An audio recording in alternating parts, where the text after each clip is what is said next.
台湾红豆杉是本省珍贵的树种之一，生长非常缓慢，而且繁殖不易。它们稀疏散生在本省1500公尺以上的中高海拔山区。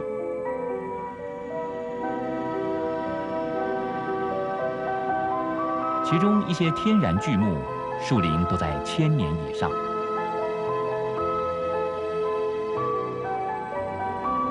由于台湾红豆杉的材质细致美观，是制造高级工艺用品的好材料。同时，它的枝叶和根部也是民间的传统用药。因此，红豆杉虽然被列为保育类树种来加以保护，但是仍有盗伐事件的发生。加上近年来存在红豆杉中的紫杉醇，经研究证实具有抗癌的奇效，更加受到世人的重视。有鉴于此，林业试验所从民国82年起开始进行台湾红豆杉的种子发芽、苗木繁殖和紫杉醇含量的试验研究。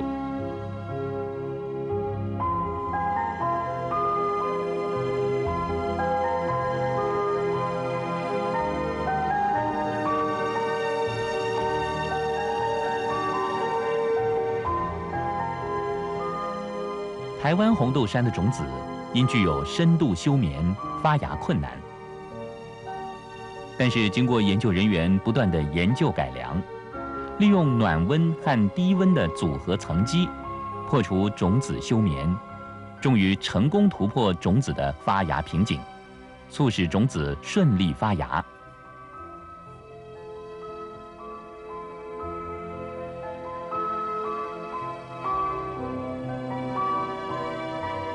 并且选择在海拔1000公尺以上的苗圃进行幼苗的培育工作。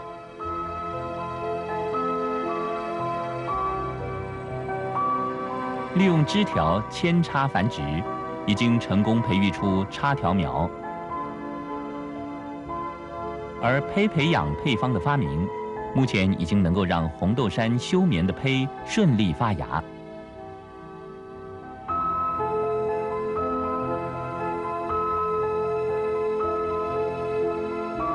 而这项技术对尚未成熟的种子同样有效。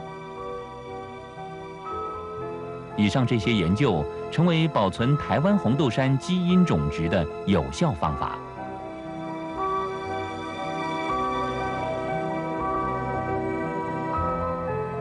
根据林试所研究分析，台湾红豆杉紫杉醇的含量在单株之间差异性很大，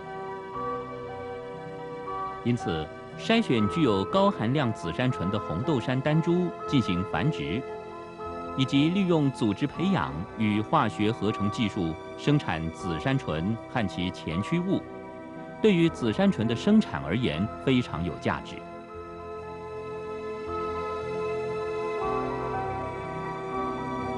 所以，希望大家能共同来保护珍贵稀有的国宝级林木台湾红豆杉，使它们的族群数量能够稳定的成长，蓊郁矗立在福尔摩沙这个美丽之岛上。